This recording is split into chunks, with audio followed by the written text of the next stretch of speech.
Ketakutan dinilai membuat kita terlalu mengurung diri. Malah, seringkali kita terlalu sibuk memikirkan apa kata orang lain, sampai-sampai kita lupa untuk menjadi diri sendiri. Selamat datang di Ruang Tumbuh. Chapter 1, Memahami Ketakutan Penilaian. Kita seringkali merasa tertekan ketika berada dalam situasi di mana kita akan dinilai. Apakah di tempat kerja, sekolah, atau bahkan dalam interaksi sosial sehari-hari. Rasa takut ini bisa muncul akibat pengalaman buruk di masa lalu, atau bisa juga karena kita hanya ingin diterima oleh orang lain. Sebagian besar dari kita ingin tampil baik di mata orang lain, hingga kadang mengorbankan kenyamanan dan keaslian diri. Pertanyaannya, kenapa kita merasa begitu tertekan? Mungkin karena ketakutan akan penilaian negatif yang bisa menghancurkan rasa percaya diri kita. Memahami bahwa semua orang juga memiliki ketakutan yang sama adalah langkah awal untuk mengatasi rasa takut ini. Kita perlu menyadari bahwa setiap orang memiliki pandangan dan penilaian yang subjektif, dan seringkali mereka juga sibuk dengan pikiran mereka sendiri. Jadi, kenapa kita harus terlalu khawatir dengan apa yang orang lain pikirkan tentang kita? Chapter 2, Menghadapi Rasa Takut. Menghadapi rasa takut bisa menjadi tantangan tersendiri. Satu hal yang bisa kita lakukan adalah mulai mengenali pola pikir kita sendiri. Pertama, identifikasi munculnya rasa takut. Apa yang membuat kita merasa cemas? Kedua, tanyakan pada diri sendiri, seberapa besar dampak penilaian itu pada hidup kita? Seringkali, kita menemukan bahwa dampaknya tidak sebesar yang kita bayangkan. Ketiga, coba ubah perspektif kita. Alih-alih melihat penilaian sebagai ancaman, kita bisa mencoba memandangnya sebagai kesempatan untuk belajar dan berkembang. Jika kita bisa mengubah cara kita menceritakan diri kita, banyak hal bisa berubah. Kita tidak perlu membiarkan ketakutan ini menghentikan langkah kita.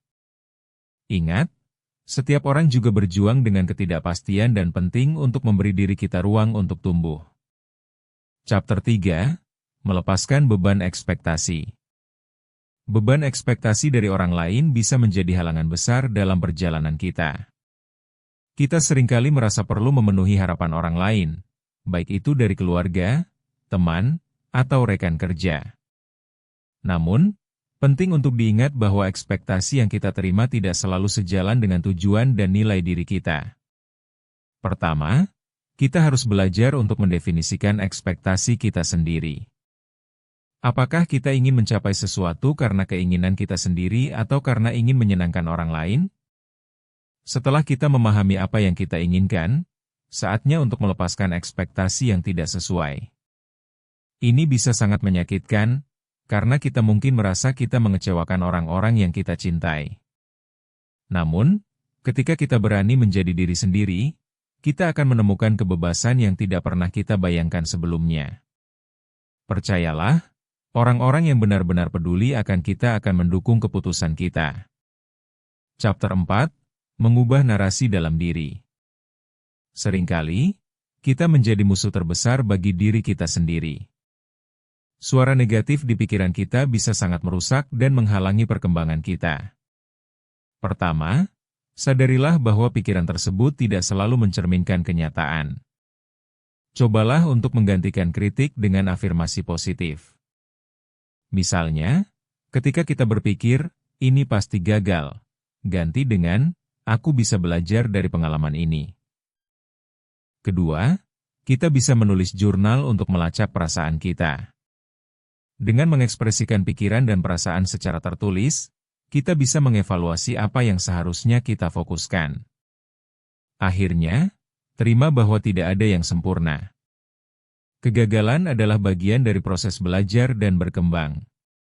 Saat kita mengubah narasi dalam diri kita bisa mulai melihat diri kita lebih positif dan berani mengambil langkah tanpa takut penilaian. Chapter 5, Merayakan Keberanian Berubah. Setiap langkah kecil yang kita ambil untuk menghadapi ketakutan dan melepaskan ekspektasi adalah pencapaian yang harus dirayakan. Beri penghargaan pada diri sendiri atas keberanian untuk menjadi apa adanya. Pertama-tama, Buatlah catatan tentang semua pencapaian yang telah dilakukan, tidak peduli seberapa kecil. Ketika kita melihat kembali pencapaian ini, kita bisa merasa lebih termotivasi untuk terus maju. Kedua, ajaklah teman atau keluarga untuk merayakan momen kecil ini bersama. Mereka kan dapat memberi dukungan yang sangat berarti. Jangan lupa, proses bertumbuh itu tidak selalu mudah, tetapi itu adalah bagian dari melanjutkan perjalanan kita. Kita semua sedang belajar untuk menjadi versi terbaik dari diri kita sendiri, dan merayakan setiap kemajuan adalah cara untuk menghargai diri kita. Jadi, beranilah dan nikmati proses ini. Terima kasih sudah mengikuti pembahasan kali ini. Jangan lupa untuk subscribe channel Ruang Tumbuh untuk lebih banyak konten seputar proses bertumbuh. Bertumbuh itu proses, bukan lomba.